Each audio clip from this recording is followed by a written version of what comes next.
गाय को कहते हैं 84 लाख योनियों में गाय सबसे आखिरी योनि है। गाय के बाद क्या प्राप्त होता है? मनुष्य का देह। गाय सबसे अंतिम योनि है 84 लाख योनियों की। जो गाय तक पहुंच गया 99 रन बन गए। आहा, एक रन की कमी है, शतक हो जाएगा। तो गाय 99 रन है और मानव का तन तो शतक है। ये पा लिया, इसके बाद कुछ पाने की जरूरत नहीं होती। मानव का तन पा लिया, सब कुछ पा लिया। सच्चिदानंद रूपाय, ईश्वर सत्य, सबको उसकी आवश्यकता। चित ईश्वर रहते कहां है? बताओ भगवान कहां रहते हैं मैया जी? भगवान कहां रहते हैं? जोर से बोलना, मैया, ओ मैया, कहां रहते हैं भगवान? कहां? यहां? तो चलो मैं एक्सरे करा लेता हूं। यदि भगवान यहां रहते हैं तो एक्सरे करा लेंगे, आ जाएंगे यहां एक्सरे में। एक्सरे में सब चीज आ जाती है जो अंदर होती है। आएंगे भगवान एक्सरे में? आप कहते हो भगवान यहां रहते हैं, यहां यहां यहां यहां एक्सरे कराएंगे तो आएंगे? बोले नहीं आएंगे महाराज जी, मत पैसे लगाओ, नहीं आएंगे, सच्ची नहीं आएंगे। भगवान को आपने गलत जगह बिठा रखा है। भगवान यहां नहीं होता। आप कहते यहां होता। भगवान मंदिर में, ना भगवान मंदिर में होते हैं, ना भगवान तीर्थों में होते हैं, ना भगवान हृदय में होते हैं, ना भगवान कण कण में होता है। भगवान कहां होता है? बोले भगवान तो भक्त के विश्वास में होता है। अगर विश्वास है तो भगवान है। जिनको विश्वास है उन्हीं के लिए मंदिर में भगवान है। जिनको विश्वास ही नहीं उनके लिए मंदिर में पत्थर है। मंत्र जाप मम दृढ़ विश्वासा, पंचम भजन सुवेद प्रकाशा। भगवान कहां होता है? कहां होता है? विश्वास। प्रहलाद जी ने कहा कि ये भगवान है। हिरण्यकश्यपु ने कहा चल बोल, कहां तेरा भगवान? खंबा पर है। प्रहलाद जी ने इशारा कर दिया इस खंबे पे है। हिरण्यकश्यपु ने कहा इस खंबे पे है? हाँ हाँ इस खंबे पे है। जो खड़ग निकाल कर प्रहार किया, खंबा टूट गया। कहां है तेरा भगवान? अब भगवान को लगा कि यदि मैं आज नहीं निकला तो मेरे भक्त का वचन मिथ्या हो जाएगा, फिर कौन यकीन करेगा? तो भक्त के वचन को सिद्ध करने के लिए भगवान नरसिंह को प्रकट होकर यह कहना पड़ा कि मेरा भक्त जिस तरफ इशारा कर दे मैं वहीं हूं। भगवान कहां? बोले भक्त की जहां हां भगवान वहां। भक्त की हां भगवान वहां। आपकी जहां हां है, ईश्वर यहां है, बस ईश्वर वहां है। प्रेम चाहिए। दही में, दूध में मक्खन होता है कि नहीं? घी होता है कि नहीं? क्या जरूरत पड़ती है? जरूरत किस चीज की है? अब दूध को कोई लिए घूमे, भाई साहब इसमें मक्खन तो है नहीं, हमें लगता गलत दूध दे दिया, हमें मक्खन वाला दूध चाहिए। एक सज्जन बोले दुकानदार से, भाई साहब दूध देना। दूध दिया। अरे बोले ये दूध नहीं, मक्खन वाला दूध चाहिए। अरे भाई इसमें मक्खन है। अरे भाई पागल समझ रहे यार, मक्खन हो दिखाई पड़ता, हमें होता तो पागल समझ रहे हो, हम पढ़े लिखे लोग हैं। अब बताइए दूध में मक्खन है पर उसे नजर नहीं आ रहा। भाई साहब तुझे नजर तब आएगा जब तुझे विधि पता होगी। दूध का दही बनता है, दही का फिर मंथन होता है, और जब मंथन होता है तो फिर आपको ऊपर ही मक्खन के दर्शन हो जाते हैं। फिर आपको अंदर हाथ डालने की भी जरूरत नहीं पड़ती। छाछ छाछ नीचे, मक्खन मक्खन ऊपर। बस जैसे दूध के कण कण में घी विद्यमान है, मक्खन विद्यमान है, ऐसे ही सृष्टि के कण कण में मेरा कन्हैया है। पर दही का जब तक मंथन ना किया जाए मक्खन तक पहुंचना पॉसिबल नहीं है। ऐसे ही जब तक भक्ति ना की जाए, प्रेम ना किया जाए, तब तक उस कृष्ण तक पहुंचना भी संभव नहीं है। प्रेम के मंथन से ही, भक्ति के मंथन से ही परमात्मा रूपी मक्खन प्रकट होता है। भक्तों, भगवान चित स्वरूप है, हम सबके भीतर हैं। तुलसीदास जी कहते हैं सत्य बराबर तप नहीं, झूठ बराबर पाप, जाके हृदय साच है प्रभुता के हृदय आप। जिसके हृदय में सत्य है उसके हृदय में ईश्वर है। जिसके हृदय में सत्य नहीं है उसके हृदय में ईश्वर सत्यम ब्रूयात्। ईश्वर का नाम है आनंद। आनंद ही आनंद है। संसार में जो भी आनंद हमें प्राप्त हो रहा है वो ईश्वर का स्वरूप है। करते क्या है भगवान? विश्वोत्पत्त्यादि हेतवे, विश्व की उत्पत्ति करना, पालन करना, ये मेरे कन्हैया का नित्य का काम है। हाँ, ये दुनिया को बनाना, ये दुनिया को बनाना, बना के फिर चलाना, बस इसी का काम है। बड़ा जबरदस्त इसका इंतजाम है। ये दुनिया को बनाना, बना के फिर चलाना, बस इसी का काम है। बड़ा जबरदस्त इसका इंतजाम है। ये कन्हैया का काम है, हमें बनाना, हमें जन्म देना। माँ के गर्भ में 9 महीने तक हमें बनाया, फिर हमें बाहर किया। जब दांत न थे तब दूध दिया। देखिए भगवान की कितनी बढ़िया परवरिश है हमारे लिए। जब दांत न थे तब दूध दियो, अब दांत दियो तो को अन्न भी दे हैं। जल में छल में पशु पक्षिन की, सबकी सुधि लेते हैं, तेरे हूँ ले हैं। जान को देते अजान को देते, जहान को देते वो तो को भी दे हैं। रे मन मूर्ख सोच करे क्यों, सोच करे कछु हाथ न आए। जब दांत नहीं थे तब पीने को दूध दिया, अब दांत दिया है तो चिंता ना कर, पेट भर भोजन देगा ही सही। वो भूखा घुमा सकता है पर भूखा किसी को सुला नहीं सकता। ये भगवान का काम है, सृष्टि बनाना, पालन करना।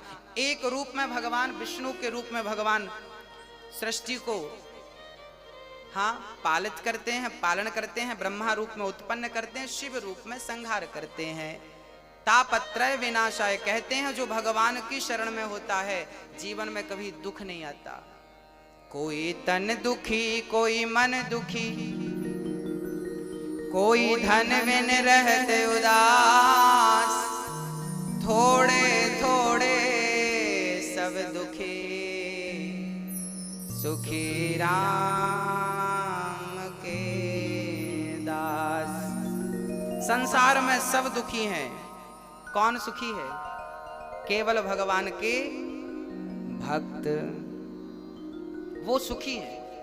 इसलिए उनके वन कर रहिए। ऐसे भगवान राधा कृष्ण सहित, कृष्ण को राधा सहित श्री कृष्ण को श्री कृष्णाय वयम नुमः, हम उन्हें नमस्कार करते हैं। बोलिए कृष्ण कन्हैया लाल की। यम प्रव्रजन्त मनुपेत मपेत कृत्यम, द्वैपायनो विरह कातरयाजुहाव,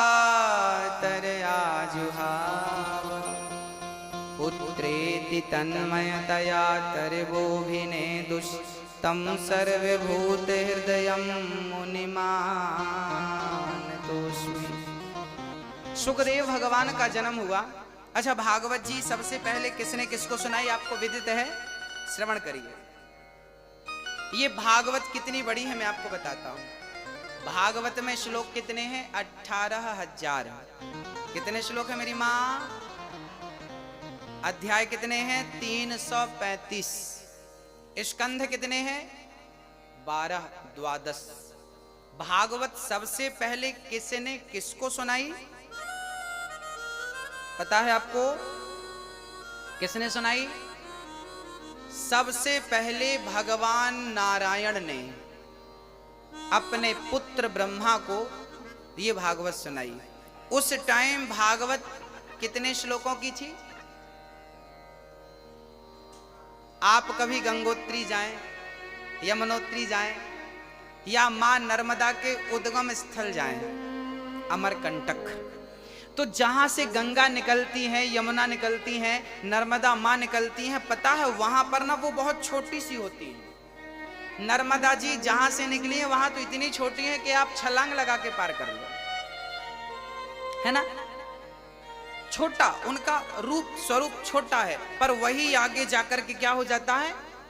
बड़ा हो जाता। ऐसे ही भागवत सबसे पहले जब भगवान नारायण ने ब्रह्मा को सुनाई तब ये 4 श्लोकों की थी। केवल कितने श्लोक थे?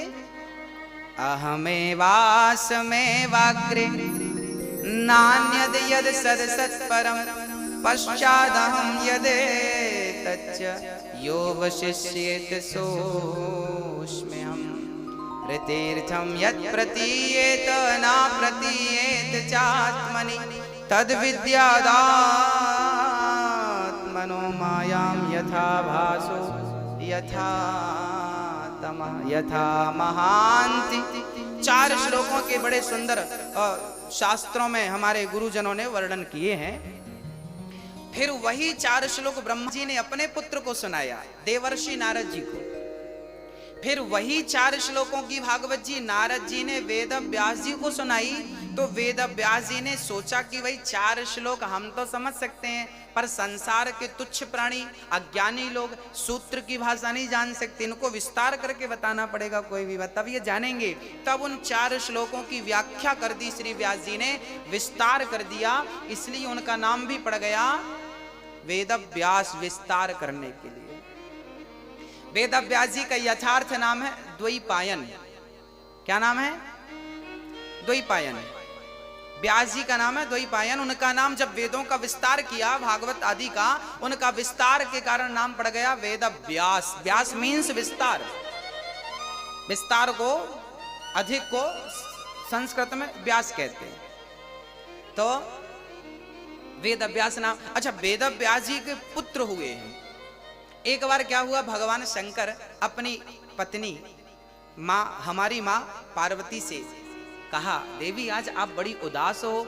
पार्वती ने कहा, प्रभु मुझे चिंता सता रही है, मैं आपसे बिछड़ना नहीं चाहती, मैं मरना नहीं चाहती, कुछ ऐसा करो कि मैं मरूं ना, क्योंकि मैं पिछले जन्म में मर गई थी, आपसे दूर चली गई थी, मुझे बिल्कुल अच्छा नहीं लगा। अच्छा, पार्वती पिछले जन्म में क्या थी? माता सती। सती दक्ष के यज्ञ में गई, जलकर भस्म हो गई, फिर बाद में वो क्या बनी? पार्वती। अब माता पार्वती ने कहा, प्रभु मैं आपको एक पल के लिए भी छोड़ना नहीं चाहती। शंकर जी बोले, तो फिर पार्वती ने कहा, प्रभु अच्छा ये बताओ, मैं तो कई बार मर चुकी, आप कितने बार? शंकर जी बोले, हम तो एक ही बार पैदा हुए हो, तब से आज तक है, हम बार बार पैदा नहीं होते, हम मरते हैं। भाई जो मरेगा वो पैदा होने की उम्मीद, मरेगा ही नहीं, सवाल ही नहीं खड़ा होता दोबारा पैदा होने का। पार्वती जी ने कहा, आपने कभी मरे ही नहीं आप? शंकर जी बोले, क्या चाहती हो हम मर जाएं? पार्वती जी बोली, हम नहीं चाहते कि आप मरें, पर ये बताइए कि आप कभी नहीं मरते, इसका राज क्या है? शंकर जी बोले, हमने अमर कथा सुन रखी है, और जो अमर कथा श्रवण कर लेता है वो कभी मरता नहीं, मृत्यु के चक्कर से सदा सदा के लिए मुक्त हो जाता है। पुनरपि जननम पुनरपि मरणम पुनरपि जननी जठरे शयनम भज गोविंदम गोविंदम भज मूढ़मते।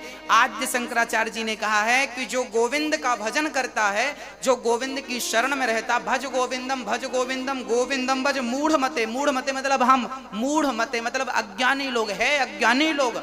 तू गोविंद का नाम जप, इसलिए जप ताकि तू यदि जपेगा तो आने जाने के चक्कर से, पुनरपि जननम पुनरपि मरणम, इस चक्कर से सदा सदा के लिए तू मुक्त हो जाएगा।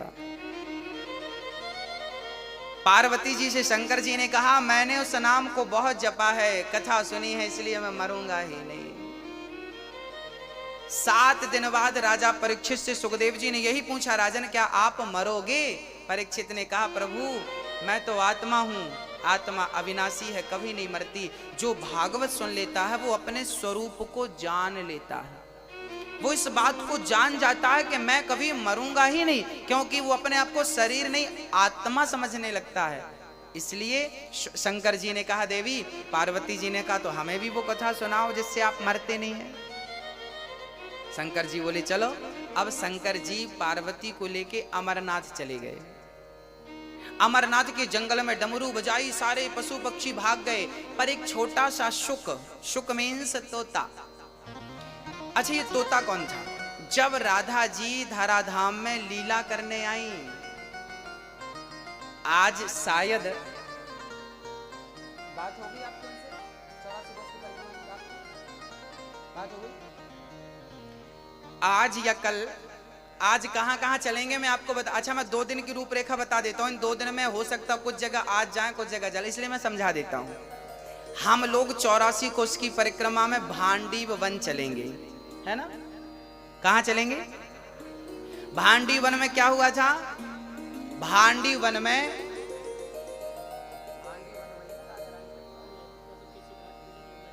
हाँ जी, भांडी वन में हम लोग इसलिए चलेंगे क्योंकि भांडी वन में भगवान श्री कृष्ण का राधा जी से विवाह हुआ था। आप लोगों को पता है ना, लोग कहते राधा जी से प्रेम किया तो विवाह क्यों नहीं किया। आज हम आपको 84 कोस की परिक्रमा में वो जगह दिखाएंगे, आज या कल, एग्जैक्ट आज नहीं कह सकता मैं, आपको वो जगह का दर्शन कराएंगे जिस जगह पर भगवान श्री कृष्ण का राधा से विवाह कराया था। किसने कराया था? ब्रह्मा जी ने। किसने लिखा है इस बात को? गर्गाचार्य जी ने। गर्गाचार्य जी गर्ग संहिता में इस बात को लिखते हैं। राधा जी का जिस स्थान पर विवाह हुआ था उस जगह का दर्शन करने का हमें सौभाग्य मिलेगा। भक्तों, अब एक जगह और है भरतौड़ बिहारी जी, जहां आज, अब मैं आपको रूपरेखा बता रहा हूं, अब यहां इनमें से कहां आज जाते हैं कहां कल, वो आपको हम वही बताएंगे। इसमें से एक दर्शन आज आपको हो सकता है भरतौड़ बिहारी जी का। ये वृंदावन का वो मंदिर है। मैं कथा में एक बार आपको, अच्छा, भागवत में जितनी कथाएं आपने सुनी है वो सारी लीलाएं उस जगह पर हुई हैं। वो कथाएं आपको मैं बताऊंगा, आपको याद आता जाएगा। एक बार क्या हुआ था ना, भगवान गाय चराने गए। गाय चराने के लिए भगवान श्री कृष्ण गए तो भगवान को जंगल में बड़ी भूख लगी, तो वहां पर यज्ञ कर रहे थे, बहुत सारे पंडित जी यज्ञ कर रहे थे। भगवान ने पंडित जी से कहा, पंडित जी हमें भोजन कराइए, बड़ी भूख लगी है। पंडित जी स्वाहा स्वाहा स्वाहा, पंडित जी ने उनको, चूंकि यज्ञ करता ब्राह्मण बोलता नहीं है ना, मौन रह के करना। अब पंडित जी बोल तो नहीं रहे थे, अब बच्चों को अब बच्चे तो बच्चे हैं, खीर रखी थी तो बच्चों ने हाथ डाल लिया यज्ञशाला में। अब पंडित जी ने जो लाठी उठाई और दौड़ा, सारे बच्चे भागे, कन्हैया जी भागे। कन्हैया बोले, लाला आज तो भूखी रहना पड़े, पंडित जी तो कुछ ना देवे। अब पंडित जी स्वाहा स्वाहा किसके लिए कर रहे हैं? भगवान को खिलाने के लिए, और खास भगवान खुद चल कर आया तो लठ मार के भगा दिया। अब यज्ञ करने वाले पंडितों की पंडितानी थी। कहते ना माँ के अंदर बड़ी ममता होती है। वो पंडितानी देख रही थी कि बच्चे बड़े भूखे हैं और बड़े सुंदर हैं और इन बच्चों को भोजन। अब पंडितानी ने जल्दी से बच्चों को, बेटा यहाँ आओ यहाँ आओ। अब पंडितानियों ने बुलाया और जल्दी से बढ़िया खीर बनाई और बढ़िया हलवा बनाया, बढ़िया पूड़ी बनाई, और ठाकुर जी को गोद पर बिठा के यज्ञ करने वाले वो स्वाहा ही स्वाहा करते रह गए। और इन्होंने तो बढ़िया गोद पर बिठा के जगत के पालनहार को खिलाया अपने हाथ से। अब पंडित जी ने देखा मेरी पंडितानी खिला रही है, अभी आता हूं, खैर नहीं तेरी। अब पंडितानी ने घूंघट कर लिया, उस तरफ देखेंगे नहीं। अब पंडितानियों ने बड़े प्यार से मेरे कन्हैया के लिए भोजन बनाया और भोजन कराया। और जब भोजन करके जाने लगे भगवान, तो जिस जगह पर पंडितानियों ने भगवान को गोद पर बिठाकर भोजन कराया था उसी मंदिर का नाम है भरतौड़ मंदिर, जो 84 कोश की यात्रा में आज या कल आपको दर्शन होगा। वो जगह, फिर वो कथा भागवत में आएगी 10वें स्कंध में, आपको सुनाऊंगा एक बारी और। पंडितों को फिर दर्शन भगवान ने नहीं दिया।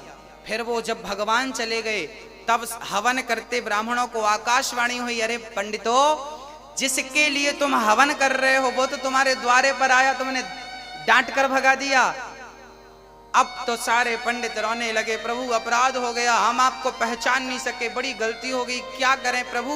तब भगवान ने कहा अपनी पत्नियों का दर्शन करो, तुम्हारी पत्नियों का दर्शन करोगे तो तुम्हारी पत्नियों में ही अब भगवान का दर्शन होगा। तब वो पंडित लोग जाकर अपनी पत्नियों का दर्शन किया कि तेरी गोद सफल हो गई, जो तेरी गोद में आज जगत का पालनहार बैठ गया, और तेरे वो हाथ सफल हो गए जिन हाथों से तूने जगत के पालनहार को भोजन करा दिया। तब अपनी पत्नियों का दर्शन किया। भगवान को फिर भी दर्शन, भगवान का दर्शन नहीं हुआ पंडितों को। फिर आप कितना भी यज्ञ कर लो, कितना भी कुछ कर लो, पर आपके भीतर प्रेम नहीं है, क्योंकि मिला ही न रघुपति बिनु अनुरागा, कि ये जोग जप ज्ञान विरागा। हाँ हाँ, आज यमुना पूजन के साथ हम लोग यात्रा उठाएंगे। यमुना पूजन के बाद हम बेलवन लक्ष्मी मंदिर चलेंगे, माट भांडीर वन चलेंगे, बंसीवट चलेंगे। बंसीवट कौन सा वट है जानते हैं? बंसीवट में जहां पर भगवान ने बंसी बजा करके भक्तों को, गोपियों का आवाहन किया था। और मधुवन, मधुवन वही वन है जहां पर प्रहलाद ध्रुव जी ने तपस्या की थी। ध्रुव जी ने 6 महीने तपस्या की और भगवान को पाया था। वो ध्रुव जी की तपस्या स्थल, तपस्थली वहां पर है। मैं आपको दर्शन कराऊंगा। ये सारे दर्शन जो हैं आपको करा करके और फिर वही हम आपको समझाते रहेंगे कि ये दर्शन की ये महिमा है, ये दर्शन इसलिए हुआ। फिर उनका विस्तार कल की कथा में, कल के सत्य में करेंगे। बोलिए भक्त वत्सल भगवान की। अब श्री पार्वती मैया, ये सुखदेव भगवान जी राधा रानी के चरणों के दास थे। जब राधा जी लीला करने आई तो राधा जी से तोते ने कहा कि माँ मैं भी आपके साथ चलना चाहता हूँ। राधा जी बोली आप जाएंगे तो वहां पर आपका भी कोई कार्य नहीं है, जब मैं लीला पूरी करके आऊं तब आप जाना। जब राधा रानी लीला पूरी करके चली गई, उसके बाद श्री सुखदेव जी आए और यहाँ पर जो शंकर जी पार्वती को जहां पर कथा सुना रहे थे, सुखदेव जी बैठे थे। शंकर जी ने पार्वती को कथा सुनाई। पार्वती जी ने आंख बंद करके कथा सुनी। उन्हें निद्रा आ गई, पार्वती जी सोने लगी। अच्छा, शर्त ये थी कि आप सो रही हो कि सुन रही हो इसकी जानकारी कैसे लगेगी? तो हुंका देना था। एक राजा था, आप भी हुंका देती जाओ, नहीं तो फिर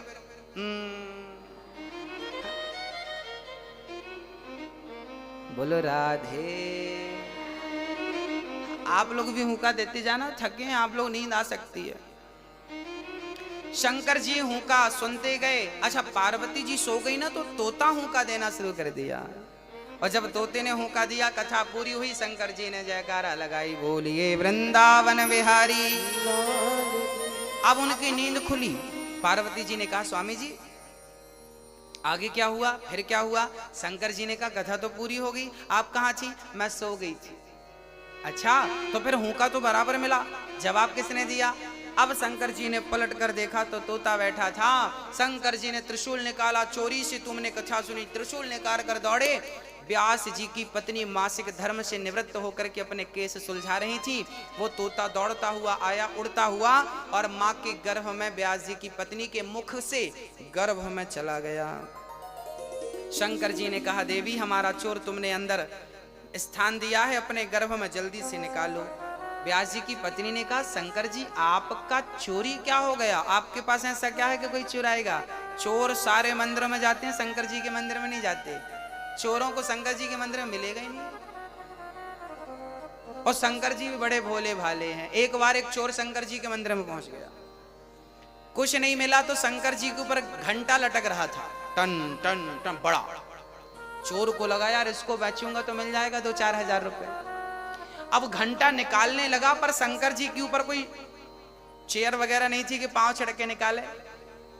अब कुछ था नहीं तो उसने शंकर जी की पिंडी पर, शिवलिंग पर, शंकर जी पर खड़ा हो गया और शंकर जी के ऊपर खड़ा होकर घंटा उतारने लगा तो शंकर जी प्रकट हो गए। बेटा दुनिया पुष्प चढ़ाती है, आज तूने अपने आप को चढ़ा दिया, मैं बहुत प्रसन्न हूं, बोल क्या चाहता।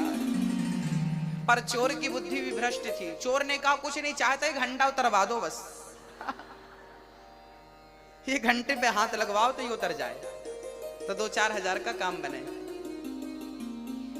जो सत्संगी नहीं है उससे मांगना भी नहीं आता।